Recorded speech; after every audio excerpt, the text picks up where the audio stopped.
Hello there. You can tell just by talking to Andrew Bridgen that he feels a lot brighter than in the recent past, and he is definitely up for the fight. So I toddled off to Trafalgar Square to attend the Truth Be Told rally. And who did I bump into but one Andrew Bridgen MP, the thorn in the side of the groupthink MPs that infest Westminster. Now, Andrew was due to speak at the rally very soon, and he was then having to rush off for a chat with GB News' Nana Acquia. So I managed to get a short chat with him, but first, here's a line of photos and details of some of the people that are known to have been affected by this issue.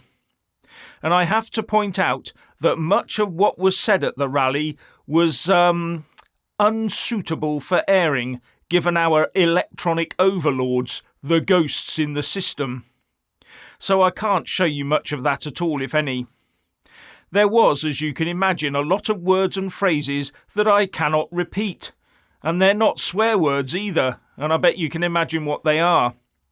And Andrew Bridgen was very naughty and used a couple of them during the interview, so I've moderated it slightly. Sorry, Andrew, but we do need to get the message out there. So here you are, and you can see he looks full of energy. You just move this way slightly. And you want me to move to the left? Yeah, so... Oh, yeah. God. Yeah. I can't move the camera to the right, can I? That's normally. Yeah, yeah. If I move to the left, Jeff, you promise me you'll never tell anyone. Oh, we'll never tell anyone. Don't tell anyone you made me move to the left. Yeah, well, it's on camera now. You've moved to the left. Anyway, we're at the Truth Be Told rally, and it's getting quite busy downstairs where everyone's in Trafalgar Square. Despite the train strike. Oh, yeah, the train strike. Well, actually, I had to drive all the way to the late outermost underground and use the underground. It took me 3 hours to get here. But, what do you hope to get out of today? What's your main message?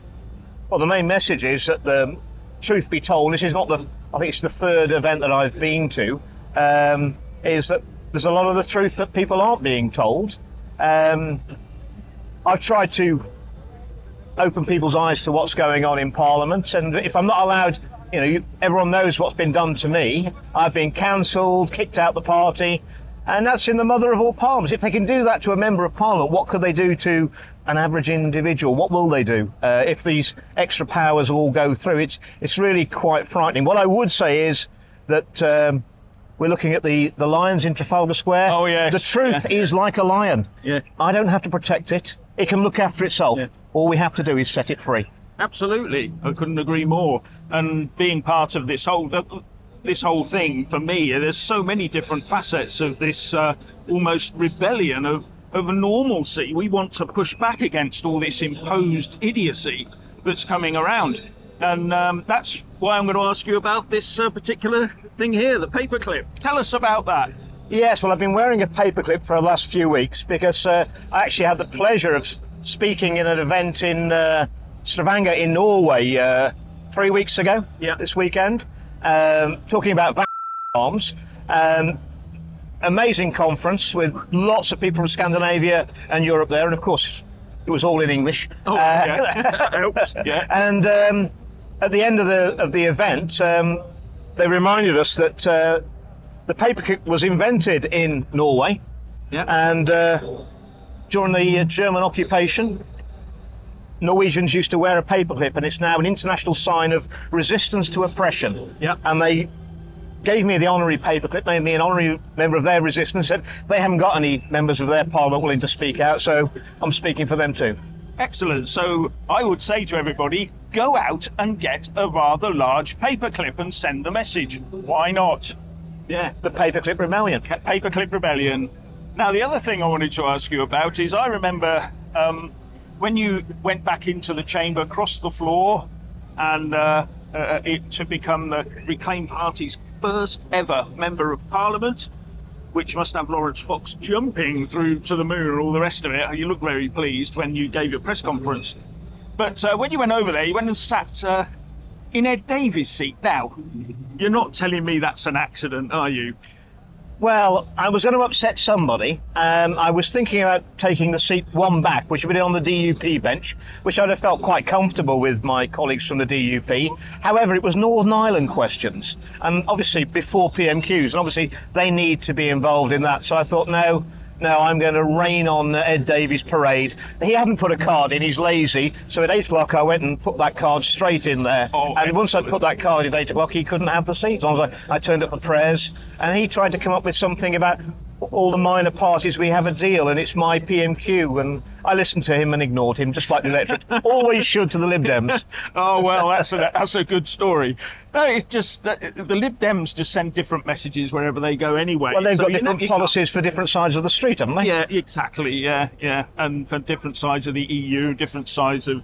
They're all for signing up to this WHO treaty, one assumes. Well, at the time of the referendum in North West Leicestershire, which we're fairly Eurosceptic, and I led the Leave campaign for the East Midlands, the only Lib Dem councillor we had at the time on the whole council in North West Leicestershire, he came out as a no-deal leaver and remained in the Liberal Democrats. Wait a minute, that's a no-deal leaver. Yeah, that's the best thing about it. Actually, it's quite funny because switching tax to US politics, we've now got Donald Trump saying stand by for a debt default because he wants them to cut spending. And he's basically saying, no deal. You make a deal to cut spending, or my Republicans will not sign a deal. No deal. You can't help but have the impression that around the world our leaders of our so-called democracies are deliberately flying our economies into the cliff. Yeah. It's difficult not to come to that conclusion. It is, isn't it? I mean, they're overspending, over-borrowing, and over-promising, and people have just got used to it. I don't know whether it's the furlough that sort of sparked it all off, and everyone now expects a citizen's wage for getting up in the morning. I don't know, but it does look completely weird looking at. And how about the groupthink in your parliament? I mean, apart from a couple, it's not just you. There are a few, but fingers on one hand. But it's groupthink. I've been asking for every week for a debate on the excess deaths. I saw that you spoke about it again, and many people have. I mean, between 12 and 22% above the 5-year average in a post-pandemic environment. This is an issue that affects every community and every constituency. And when I go to the Labour end of the tea room and say, listen, guys, you can stand up in that chamber if we get this debate and say it's those terrible Tories, they've ruined their NHS, it's all their fault, and they turn around to me and say, no, we don't want to talk about it, I know there's something seriously gone wrong with our democracy. Yes, it has. And I don't know quite how to cure this, except for people, the voters out there, to actually decide that they're not going to vote for these people anymore. But they've got to have a credible alternative, and the problem is we've got a uniparty system on all the big stuff that the government have got wrong, the lockdowns, the vaccines, the economics even. Labour want to go even further. And of course, Sir Keir Starmer has already been out to Davos. Laura Kuenssberg interviewed him. He said he preferred Davos to Westminster. That means he's not fit to be Prime Minister. But let's face it, he knows where the money and power is, and it's not in Westminster anymore, it's in Davos. Yeah, and the thing is that he actually said, she asked him, why do you like the Davos way? Oh, because there are people there I can work with. Exactly. And it's all too cloying, and it's all too... The next election, if we're not careful, all it's going to be is the Conservative Party handing the baton over to carry on the West's job with Labour. And let's face it, if you bought all the horses in the race, you think you're going to win. We need a new horse in the race, and I'm hoping Reclaim can be it. Well, I wish you luck. Let's just see what happens in the future. So it's great to talk to you. Thank you. And I'm going to go get myself a paperclip. Good idea. Cheers. Cheers. Bye.